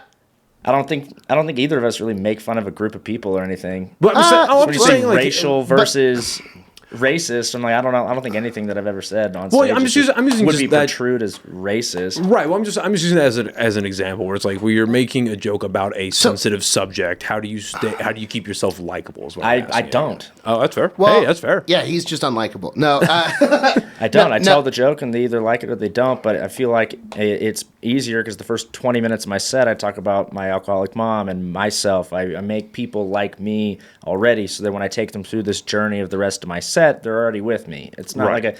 But if I had started with some of the shit at the fucking end and put it in the beginning, I don't know. I feel like it would still be. I don't know. I'm not catering to really anybody. No, so that's I not don't know. catering. That's just you set up your set properly, and you. Well, you're saying like I feel like Yeah. the perspective of trying to stay likable to what those people, the people in the crowd, that's catering. well, I think no. I think what he's saying is how do you get away with saying offensive stuff without offending people?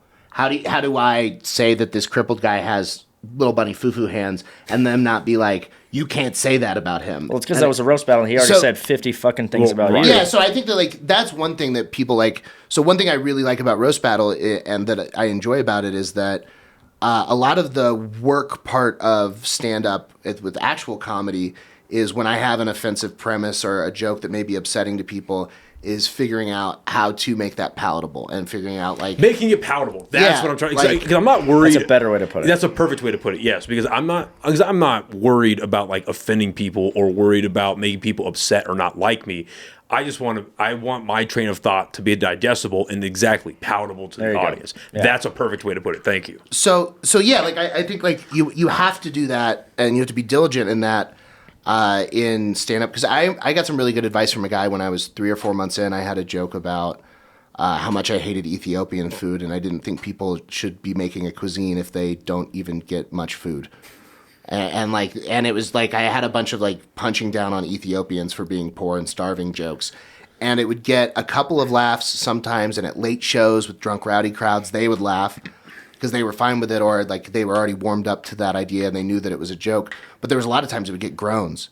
And this guy pulled me aside and was like, hey man, bookers don't book people. They're like, man, he got a lot of groans. And I was like, oh, fuck. Like, I thought I was being so devastatingly clever that people would appreciate it, and it would be like a Jeselnik thing, and it turned out I was just being an asshole. Yeah. And I enjoyed it because I had no emotional attachment to the outcome of that joke. But if you go someplace where they're like, well, I feel bad for them starving, and now you're making... I like Ethiopian food. But now, like, I've learned to take that to a place where, like, I establish myself as an authority on food, and then explain that my opinions on food are better than theirs. And then I can make fun of Ethiopian food from that place. And so now I'm not shitting on Ethiopians as a whole. I'm saying that my food opinions are better, and I've already given a bunch of these, and that this is another one of those opinions. And in roast battle, you don't have to do that. You don't have to make stuff palatable. In fact, you shouldn't. You should be trying to make it as mean. So that all of that work that you do in stand-up to make it where you can go to a Sunday 6 p.m. crowd and you can talk about a blowjob robot. Like, that's a joke. Like, my 10-minute closer is about Down syndrome and blowjob robots.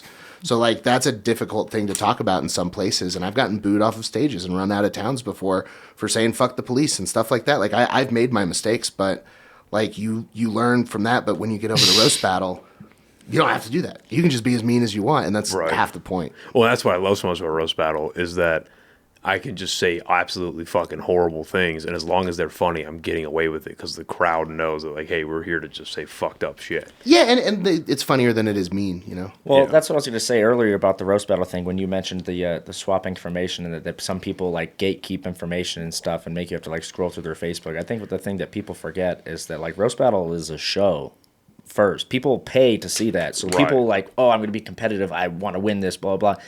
I don't think that Kill yourself. Yeah, I don't If you think that way about roast battle, kill yourself. there are people that think that way. And As the new commissioner of the minor league of roast battle, which I was promoted to this year, that starts in March of this year, I'm saying if you are doing roast battle to try and win, you fucking suck. I do roast battle. I'm not going to sit here and say I don't like winning. I love winning roast battle. you hate to lose. I hate Of course to you lose, want to win, but that can't be the goal. But no, the goal is to be as funny as humanly possible. And I feel like a lot of people don't have that. A lot of people, I don't know.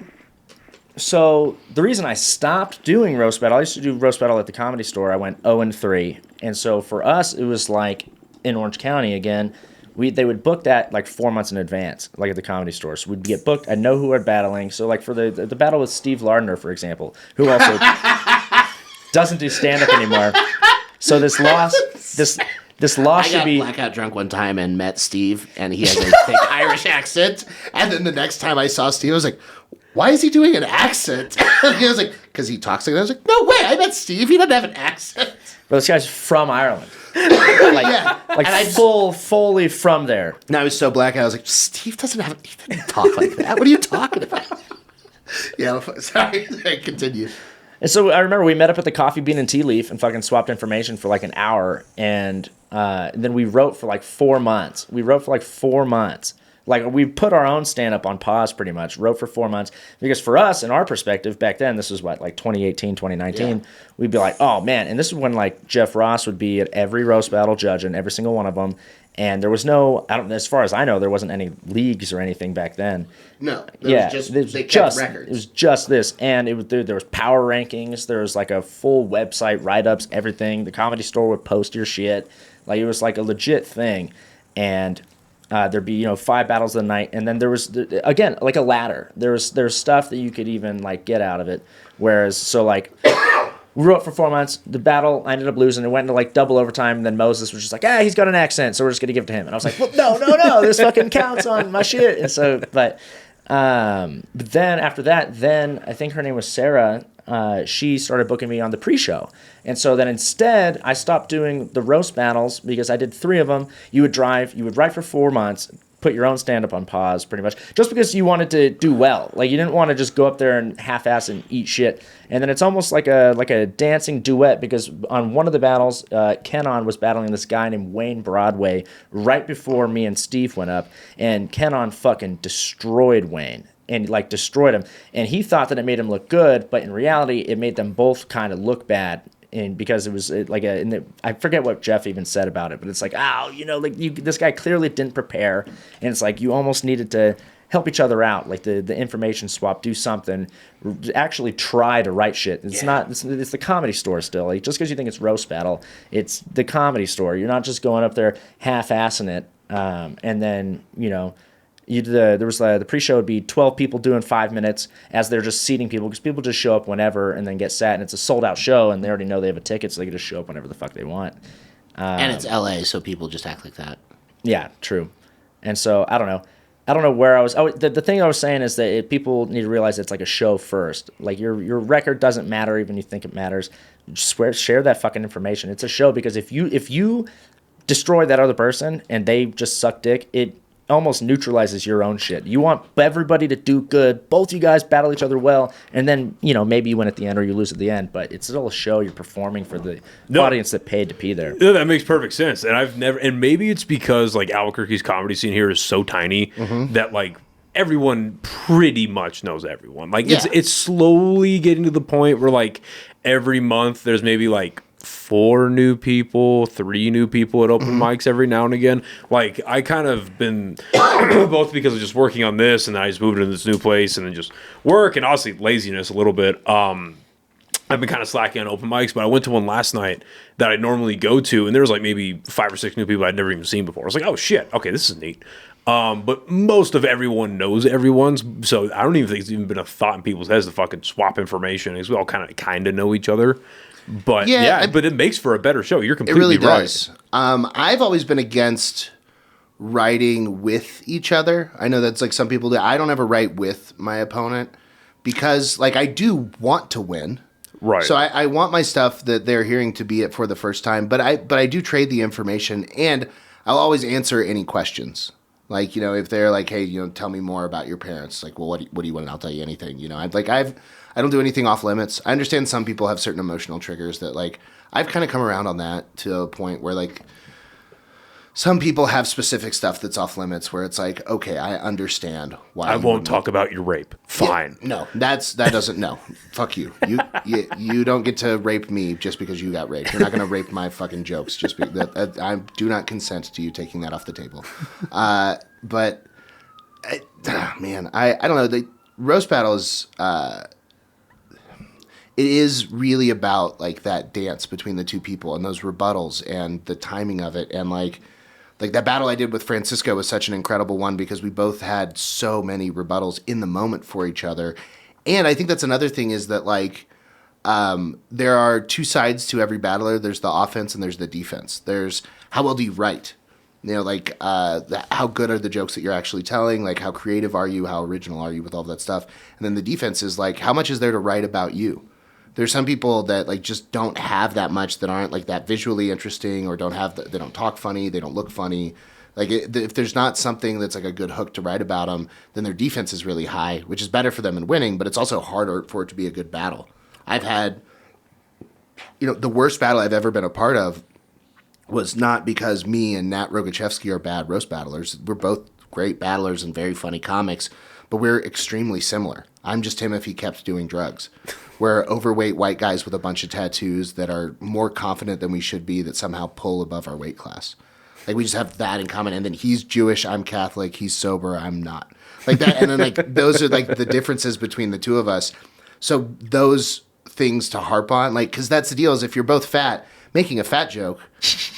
Right. Well, now it's like it's the pot calling the kettle fat. 100%. And so then now you've not only is it not going to hit as hard, now all of the rebuttals are devastating because there's nothing worse than calling a guy fat and then him being like, dude, you're fat. And then everyone's like, oh, so it's just you can't do anything there. So it's like, fuck, what do you even write about? So you got to write about like the few differences there are, or try and write clever jokes. And like, there's a lot of stuff about me. Like I said, like the vape competitions, the divorce, the fucking divorced parents, the growing up rich, being poor. There's a lot of stuff to write about, and all of my dumb tattoos. Like there's a lot, and I've heard so many good jokes about me and just being fat in general. So like, there's stuff to do, but it's just tough when you're in the same weight class. So like, I think you have to be pretty dissimilar from your opponent for it to be a really good battle. So it should be equally matched and not similarly composed, I think is like the recipe for that.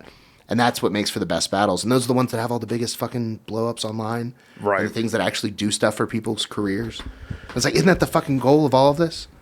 Like, Of course, roast battle is very fun. Like, and of course, like, I love it. But like, my favorite thing in the whole wide world is stand-up comedy.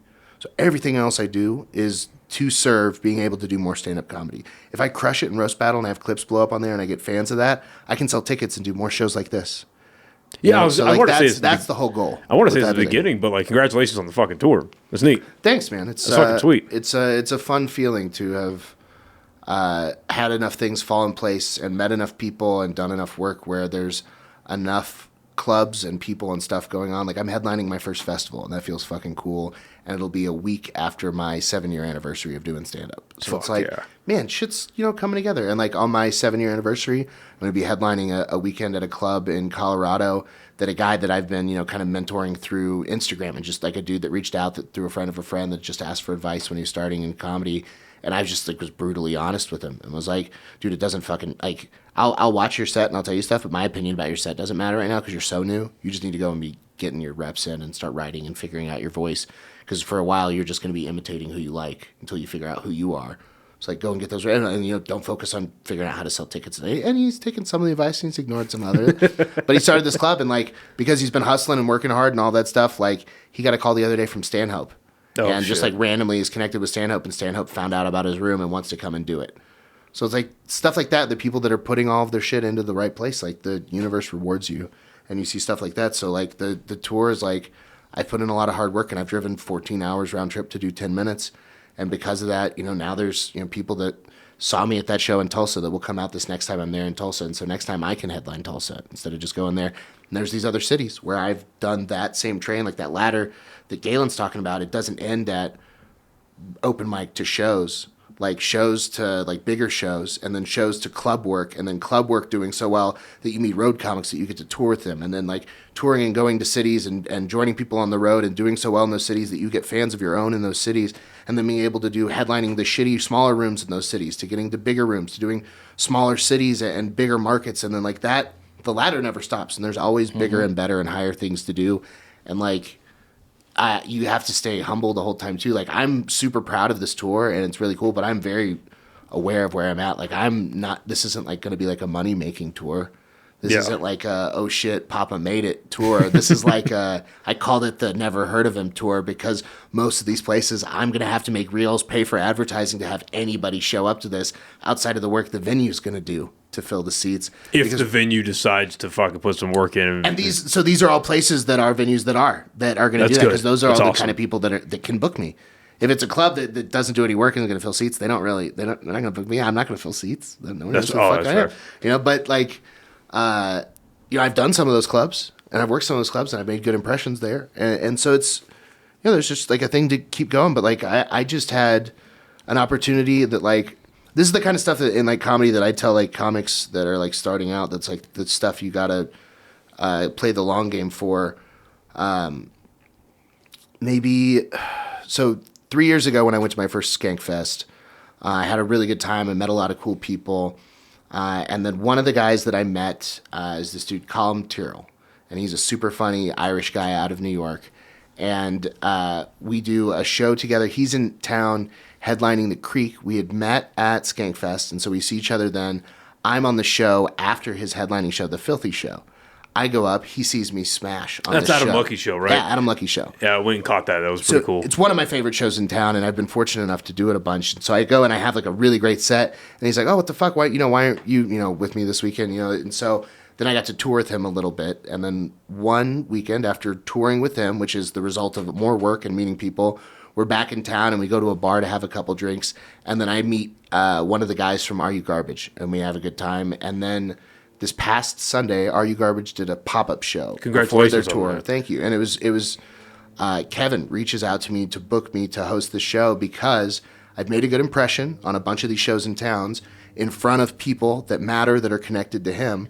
And I've been a good hang, and I've been fun to be around, and I've been agreeable, and all of that stuff. Like, and I've done the work, and I crushed. So like, then I get this opportunity to go on the show, and then unbeknownst to me, not only is it the Are You Garbage guys, but then it's Chris O'Connor and Tommy Pope, and then Shane Gillis, and then the Are You Garbage guys. And these are all guys that are in the A++ tier of the zeitgeist of comedy right now, and I'm hosting. And it was very funny to come out there, and I started my set by telling everybody, like, hey, you guys, no one knows who the fuck I am, and you're right.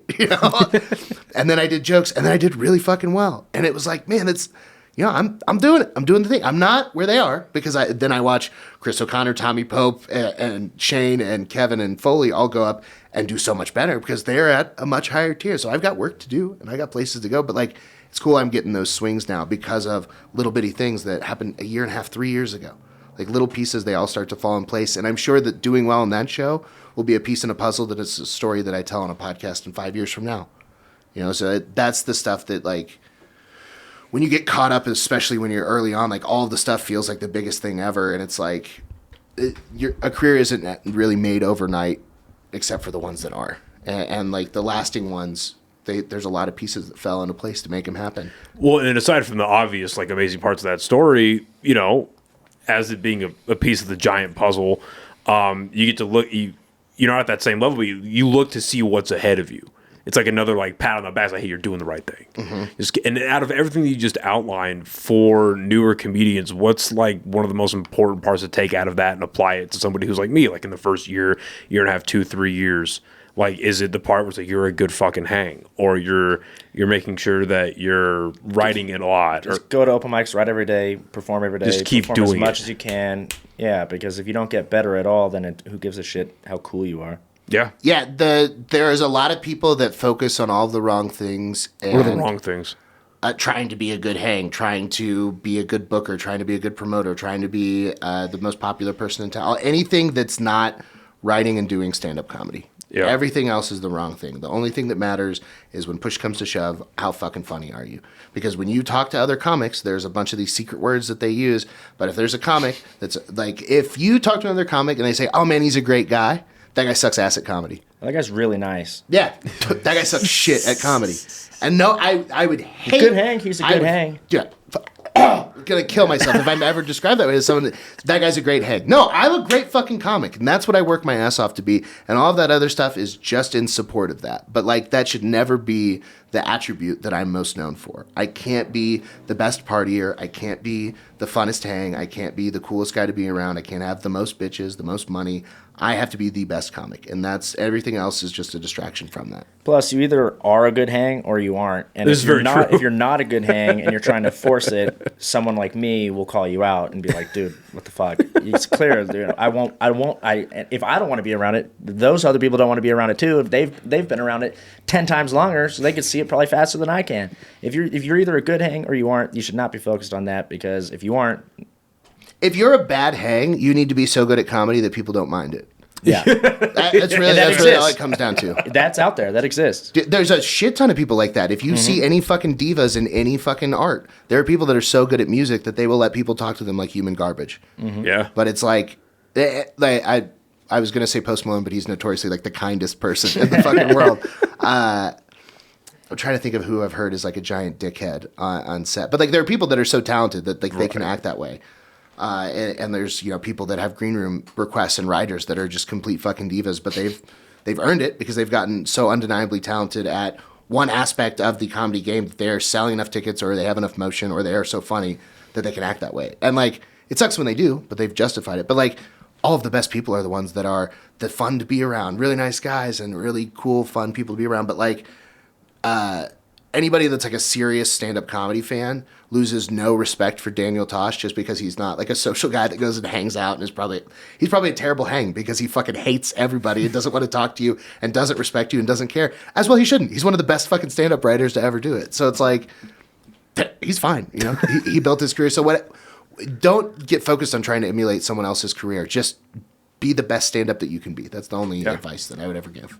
No, that makes perfect sense. One thing I'm curious about is, again, with all the fucking experience you guys have, what are like the things, like the tenets, like the attributes of a good room to set it up properly for comedy? Like, because you have like shitty bar shows where it's like, what the fuck is going on? Why is there a mic here? And then you have like, it's a whole spectrum. But like, what sets up a room properly for a stand-up show? Simple, low ceiling, dark, one light on you. Yeah, fair enough. If people could see the other people, they're less likely to laugh. Why is that? It's like a group setting. Psychology. Yeah. It just is. You make a fucking black joke. There's a black guy. People look to see if the black guy is laughing before they laugh. If everybody's in the dark, you don't even know there's a fucking black guy. You just laugh at what the guy said because it's funny. So shit like that. Stuff like that is a very big aspect. I mean, it's just psychological. Like there's a lot of stuff. The more anonymous that you can make people feel and the less that you can get them focused or aware of themselves and the more that you can draw the focus onto the performer, the better. So low ceilings, because laughter is contagious. You want the sound to all travel between the people. And because of that, when I laugh, even though so I'm a bad example because I don't care about any of that. And like my dad has always been a very loud, crazy, distinctive laughter and never held it in. So like I've never been embarrassed by that, but like most people across the world, like if I make a very offensive abortion joke and anyone around you in like a work setting or just anything that could see you and know that you are laughing at that, if that thought passes through your head, you're not going to laugh and you're not focusing on the joke. You're just focused on that and you can't be fully present.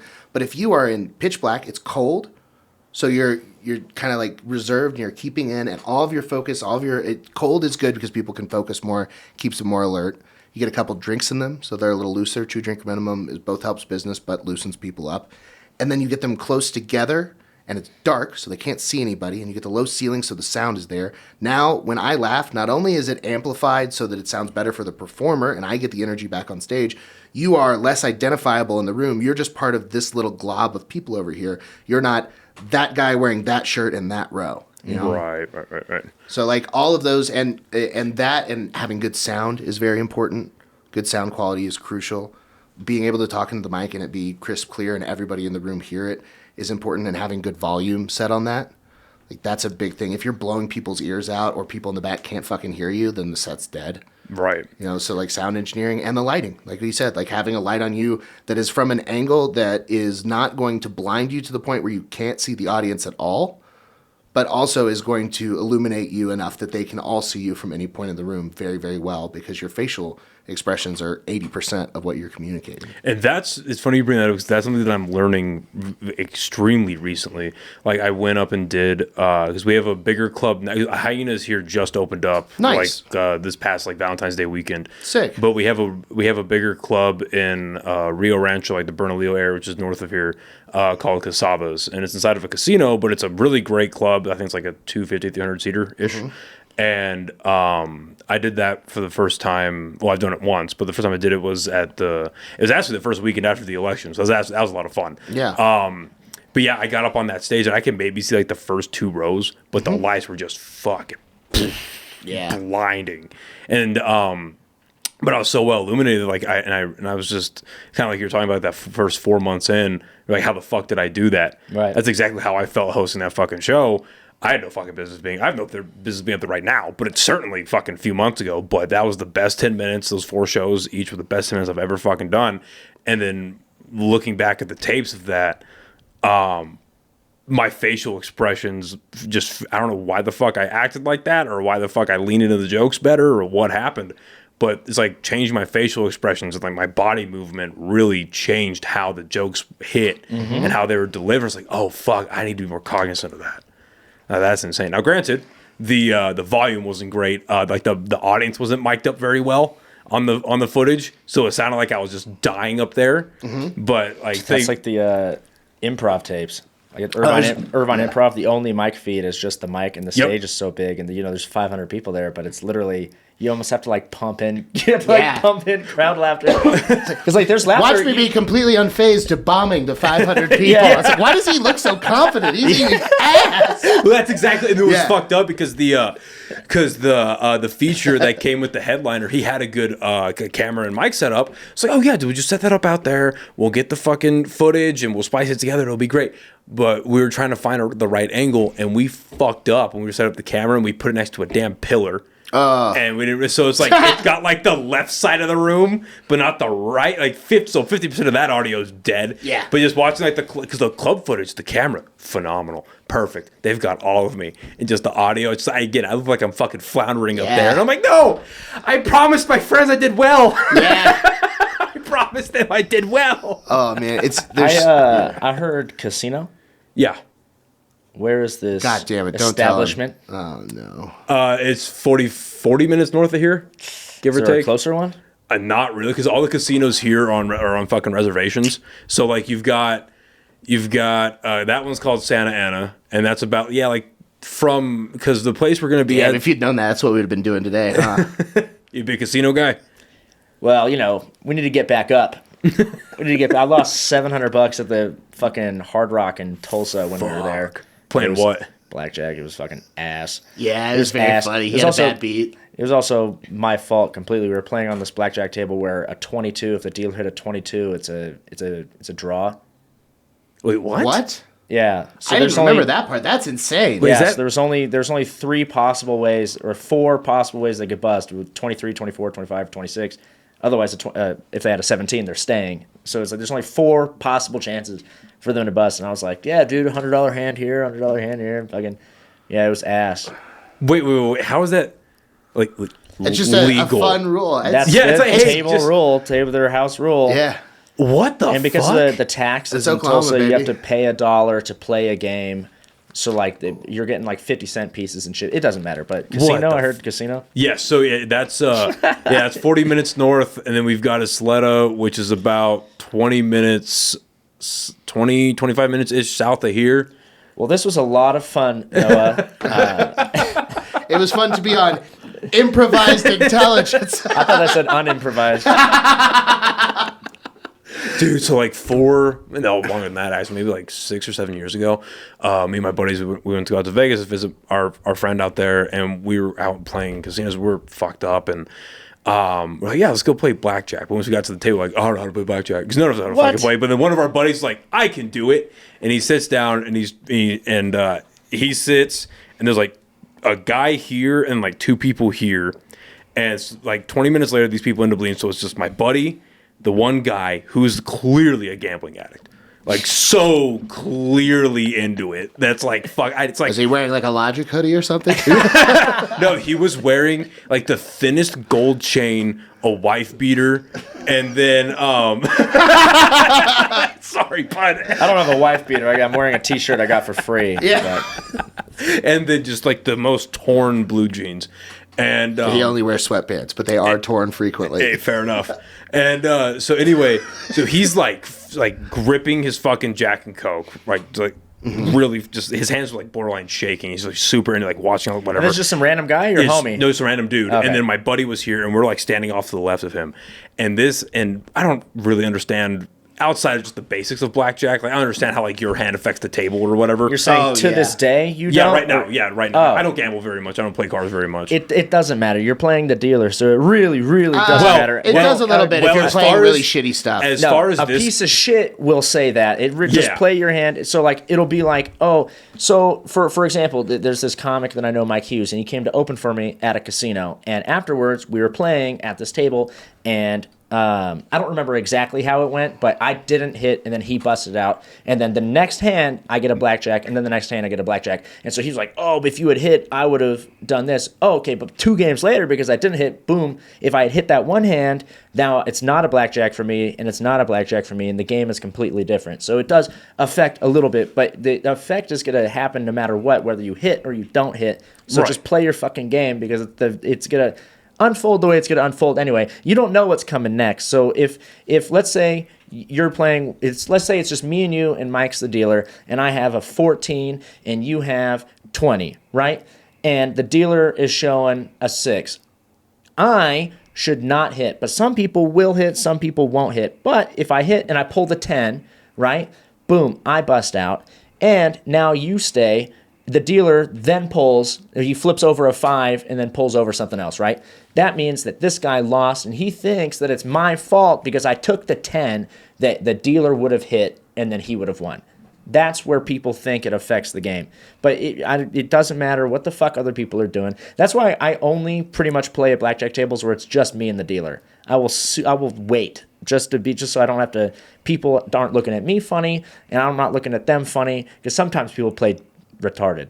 And so Yeah, it's well, like my buddy- splitting tens yeah, and shit. my but- buddy must have been playing fucking retarded, because this dude, like after 3 or 4 hands, he was like, "What the?" Like he started like yelling. He's like, "What the fuck are you doing?" And we're just standing there like, what the What? fuck is going on? And then my buddy's like, "Oh, he's fucked. Like he's gone." He's like, "Oh, fine, I'll just play blackjack, man." It's just and the guy's like, "No, you're fucking up my hand. We didn't fuck." And he just like goes off on this like this rambling madman, like manifesto inspired tangent. It's just a guy that's down 5K. That's, yeah, and It has security nothing had to do to with your come and buddy. find. It was something out of a Yeah. movie. Like security had to come and grab him, and somehow he was still holding onto his Jack and Coke as they're like dragging him away. Oh, it was fucking bad. Yeah, that had nothing to do with your friend. He was probably playing fine. Well, we had a time where we were, I think Lake Charles, where we went in. I never join in on these blackjack runs, because to me, if I'm going to spend $40 on something, I want $40 worth of something back. And if that's experience or drinks or drugs or food, that's great. But I don't get $40 worth of experience or joy out of gambling, especially in a blackjack case where it's going to last a minute and a half. And that's how I feel about strip clubs. So Yeah, I don't care. Strip clubs are ass. Strip clubs are only fun if you're with a group of guys and there's someone who's rich enough that money is no longer An a option. factor there. Yeah. Like I have a friend that is a strip club connoisseur, and he knows the way to do them. And when he walks in, he'll bring 4 or 5 people with him, and he'll hand each of us $100 in ones as soon as we walk in. And he goes, "Just have fun, fellas." And that will be very fun for about 2 hours. And that's how long you should be at a strip club. And that's stretching it too. And so, but you get there, but you have a free 100 ones. There's enough. You can throw a couple at a girl that's on the stage. If you see one you like, you can get 20 of them together, get 30 and get a dance. And then you have a fun time, and your friends are all there in the booth, and you're drinking and having a good time. He, buys bottles, and that's a fun way to do a strip club. That's a free trip for you. That's why it's if you're fun. with a bunch of people that really like strip clubs, even that, I would give that, for me personally, like a 6 out of 10 for fun. That even a totally free strip club night, it's just like, I'm not fucking them. Yeah. And if I am, I'm spending a lot more than that. I don't want to do that. So it's just like, but yeah, I don't know, man. Strip clubs suck. But anyway, you were talking about how you guys went to... We went to a casino in Lake Charles. So we went to a casino in Lake Charles, and he talked me into gambling with him, and I was like, fucking fine. So I, pulled out $40, and he pulls out $100 or whatever, and we go over to the table, and we sit down, and I don't remember what you had, but you had something where you played conservatively and didn't hit where you normally would have if you were playing your normal by the rules, and then I had a 20. So I was like, yep, daddy won. Way to go. The best thing I can get besides a blackjack, And then the dealer hits like a 6-card 21 where he just kept pulling low numbers. And then we were both just like, and then just like walking Just waiting for the 10. Yeah, just waiting for the 10. Just waiting for the 10 for him to bust and us both get free money. And then he pulls like a 7 at the end and hits a 21. And we're both just like, and he's like, oh, I'm sorry, fellas. And I can't even tip you, bud. Took all our fucking money. It sucks for you, too. Hope they don't pay more than minimum wage here, you piece of shit. You fucking 7-card bad beat asshole. That's why I don't gamble. Because now I'm furious. It's been probably 6 or 9 months since that trip, and I still hate that guy. I forgot that even happened. Oh, I hope he gets shot. That's why I can't gamble. That was $40. I don't even really care. Let's go. $40. I hope that guy gets shot. Let's go change your luck. No. You know what I just remembered, though? What? That Frank Thomas autograph. Yeah. Oh, so his other addiction besides gambling is fucking cards. And on Baseball cards. Yeah, and on the way out of Roswell, he's like, well, this is a bullshit piece of shit town. I got to get fucking cards here. I was like, dude, I got something good coming my way. And so After last night, we had to. After last night, and then, there was something else that, like, I was like, this fucking sucks or something. Everyone's poor here, so they probably can't afford cards. Well, we went to a GameStop, and I bought 3 boxes, got nothing. And then in the same parking lot was a Walmart, and I was like, okay. We were gonna. I was like, he was like, do you want me to pull over? And I was like, nah, let's get the fuck out of here. And he was like, all right, well, you got to buy packs to get packs. And I was like, all right, bring me to the fucking Walmart. It took 1 sentence, dude. I hit him with the Pointer Brothers fucking, are you sure you don't want me to go to Walmart? And he went, no. And I went, and he goes, no, man, I shouldn't. Let's get out of here. I go, yeah, you got to buy packs to rip packs. He goes, ah. Also, when you were telling your story, which was about the comedy club and the casino and stuff, and the second you said casino, I literally hit him with the fucking side eye. And he stayed looking forward to like not distract you from the fact that I just heard like a dog hearing the word walk in a sentence. 1,000 fucking percent. I was like, stop. I don't want to be. We have to drive 14 hours tomorrow. Please don't tell him there's a casino. We will not go to bed until 2 a.m. I hit you twice. And I locked in, brother. He was not looking. I felt it. It was burning a hole in the corner of my face. And then I looked forward at you again, and then I tried to hit again, just in case. And I was like, oh, he sees me. He sees me. Well, yeah, because the way you do go to Austin, you do pass a casino. So, I believe. Well, we're taking a fucked up route. Oh, okay. But we're going up to we're Bend. Gonna go. Yeah, we're going to Bend from here to do some cool shit. Something really cool. But yeah, so then so I talk him into, so he goes into the Walmart. And dude, it's like the motherlode. Like the Walmarts where I'm from and the Walmarts in Austin are like, there's no cards. It's beat up to shit. And then there's also like so much just theft that like they just don't even, some of the Targets and Walmarts in Austin just don't even sell cards anymore. There's a couple of Targets here that don't do that anymore. Don't even sell them because people just steal them. Dude, I walk into this Walmart. People in Roswell are so dumb they don't realize that cards are valuable. So they're just like, what do I want fucking kid shit for? Exactly. Yeah, I really think it is. Dude, it's an entire wall. Like, dude. Pokemans, what am I, queer? You want me to have a bunch of pictures of men in my house? No way, fella. Yeah. So Galyn's stoked as hell. Dude, they had shit from like 2019 that still hadn't been like sold yet. And I was like, oh, dude, this is fucking awesome. And so I bought, what they had was a full case of Topps Archive 2024 that just came out, where you could pull autographs from like literal legends, Hall of Famers, Ken Griffey Jr., Barry Bonds, like legends. And it was a full case, not a single pack missing. And so I have this thing where I'll take every single pack, and then you could run your finger along the back of it and feel if there's a security tag. The only packs in a case that will have anything worthwhile will have a security tag, and I know exactly where the little button is. And so I run my finger on it. There's 6 packs in this fucking case that have this. So I take it to the thing. I hold 2 at once. So I scan 1, toss 2 in the bag. So I pay for 3 packs. Yeah. But I get 6. And on the last pack, Dude, he's ripping past. I was gonna say you have an addiction. Dog. Yes, Like, he has a this straight up is- addiction. This is fucking maniacal. He skipped through the way that he did the fucking ripping from GameStop because he goes into GameStop, he does his fucking evil autistic feel for a security tag trick and grabs 3 packs out of there that I'll have the security tag, so they have to have something good in them. And he talks about it the same way my friends talk about crack that they like. It's insane.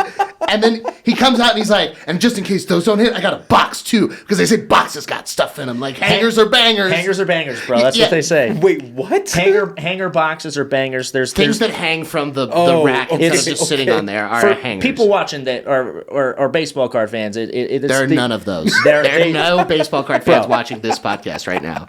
Actually, I don't know. Improvised intelligence has a pretty tism element to it. I think there's some base. My bad, guys. Sorry.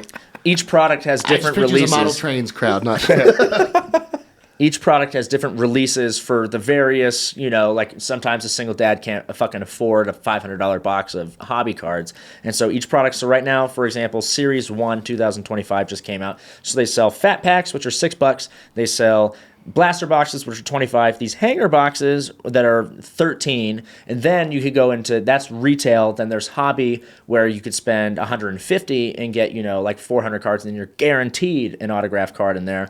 Or you can spend $500 and you're guaranteed 3 autographs in this box. And then, they put the good shit and the expensive stuff. But every once in a while, in these fat packs, so... No. You don't get to blast past what you fucking did. So he gets the 3 fat packs and 1 hanger, and he goes, in case the 3 fat packs don't hit, hangers or bangers. So he comes out and he hits the 3 fat packs. And he goes, fucking bullshit. Hold nose. And then he opens his fucking hanger and there's nothing there. He goes, there's 1 more in there. And so he goes back. There was 2 more. There's 2 more in there. So he goes in, he grabs 1 more, and it's like damage. He goes, damage boxes are fucking good luck. And he rips that open. He's fucking just peeled through the cards. He goes, fucking bullshit. Oh, this guy's gonna laugh at me when I go back in there. And he goes back in a 3rd time. And The goes guy and grabs the fucking 3rd laughed box. at Yeah, me, of bro. course he did, because you just came in for a 3rd purchase at the Roswell GameStop. Also lets this guy know that I'm just... I guess I would pass me. You fucking went one time to buy, walk out, bullshit, walk back in a second time, bullshit, and then Third time. So this guy knows that I'm just like opening these in my car. There's blood on the cars at this point from the open lesions. Yes. Just fucking. So this is how you know that while it was funny that I talked him into getting more of this, I might be a bad friend, because he just went through that level of addiction of just scratching. Got 3 trips, all bullshit, and then we're leaving Walmart, and he's like, "No, man, I shouldn't." I'm like, "Are you sure?" He's like, "Yeah, let's fucking do it." And then he walks in, finds the mother load, does his autism trip, steals fucking the packs from this fucking Roswell. Dude, I should Walmart. have just went there the whole time. I could have stole like 40 packs. Yeah. And Mike's like, "Call me. I'll pull the car around." And I was like, "All right." So I call him. I'm I on had the a phone. feeling. I know my friends. And so I walk through the thing. Beep beep beep. It goes off because the only ones I took are but the security tags. This is the only ones that would ever possibly have anything. And so it goes off. The guy's like, "Excuse me," and I'm like, "Oh yeah, dude." I'm like right up front, like trying to like walk faster. And the guy's like, "Can I see your receipt?" And I turn around. I was like, "It's just baseball cards, man." And I handed my receipt. And I just open up the thing. And I'm like, "Don't count it, motherfucker." Yeah, he can't. Like, do not count it. He can't. You're fine. And then he literally goes, "Oh, sometimes there's security tags in there." I was like, "Sometimes or all the time for me?" Yeah. It's just the only ones that I went through. Dude, I felt up like 55 packs. He's just molesting cards in Yes. Roswell, New Mexico. I put them- 100%. You have norovirus on your hands right now of some new terrifying breed. I put them back in the case though, like in they come in these cardboard sleeve long Yeah, so things. you just left all the bullshit. Wait, they weren't selling it anyway, so who cares? Yeah, well, some kids would be like, "Maybe I'll get a Frank Thomas autograph." Oh, yeah, so now he's ripping packs as we're driving here on the way there, and he got 6 packs and he gets through 5, and he's got an ass, like nothing worth it. Yeah. When you get to this last pack. And I was like, man, and then we hit this gold Ellie De La Cruz. He. Okay. Well, you were cheering for me and I playing. was pretty stoked. It and he was fun. And he was DJing. you know? I did change. We were listening to my favorite song at the moment. We changed the vibes because the first ones, we were sitting still, I was hitting dabs, and we weren't listening to anything, and he got all bullshit. So this time opening, we were moving. I wasn't hitting dabs, and we were listening to cool music. And the first 4 packs don't hit me. So on the 5th pack, I changed to a song that had auto in the title, looking for an autograph. And then I just didn't even realize that was your thought until right now. And you Yeah. probably said that to me. I did. Yeah, sorry. That's it. My memory's AIDS. Yeah. It's fucking... But yeah, so then he gets to the last pack, and he's like, ooh, and and it's the best part of the song. And then he hits. Dude, I hit a card that I was like, oh, dude, this is fucking sweet. I'm totally happy now. And then right behind it was a fucking Frank Thomas Hall of Famer autograph to 10. I was like, oh, sweet. Just made a few $100. Fuck yeah. Just like that. So, Yeah. So now the addiction is alive and well. So he's like, casino. I'm on a hot one. You can't stop me. I just pulled a Frank Thomas auto. You're telling me I can't win $6,000 playing blackjack? You're out of your fucking mind, man. You're leaving money. You're wasting my money. You owe me $6,000 if we don't go to the casino. We also put money on the pool games last night, but that wasn't my idea. Anyway, yeah, gambling's fun. Well, listen, I'm glad you got a fucking win in New Mexico. We got to wrap up here in a little bit. Kicking us out? It's almost you can go to the casino, bro. I'm helping you, motherfucker. Yeah, I know. Hey, or are you? I'm sympathetic to your cause. Yeah. I think you can win the six. I think you can win 6,001. I think it'll be okay. Before we get out of here, where can everyone find you on social medias, and then where can they find dates for your tour, sir? Mike is Eaton is on my social media is EATON. And my tour dates are posted on my Instagram. It's in the pinned posts at the top. But check them out. I'll be adding more dates as we go along. Fuck yeah. Cool. Well, you can find me at, my name's Galyn Nash. I'm sure it'll be in the bio. I host a podcast that I've hosted since 2018 called Barely Serious. When does this come out? This will come out in about 2 weeks. Cool. So if you're listening to this right now, go on over to the Barely Serious page after you're done listening to this and a bunch of other episodes. There's going to be a really, really, really cool guest that we're not allowed to talk about just in case it falls through. But a really, really cool guest. Also, I will be headlining the Comedy Zone in Harrisburg for the weekend on the 18th and 19th of April, and I'll also be headlining the Comedy Zone in Columbus, Georgia on March 13th, and the Comedy Zone in Fort Walton Beach, Florida on March 15th. And those are the big ones that I want to plug. Congratulations on that, man. Oh. Good shit. Thank you guys for brother. coming and doing this. This was a fucking blast. Thank you. Thank you for having us, man. This was a good Noah time. Vargas. It's good to meet you guys, and I'm looking forward to the show tonight. Hell It's going to be yeah. a lot of fun. Thank you, everyone, for listening and watching, and we'll see you next time. Bye, everybody. Bye. Thank you so much for listening to this episode of the podcast. If you like what you've seen here, please share it with as many people as possible. Follow us on YouTube, Spotify, Instagram, Facebook, Apple Podcasts. Like, share, comment, subscribe, all that stuff. It really does help out the podcast. And if you're feeling extra generous, feel free to subscribe to our Patreon, which I have coming soon.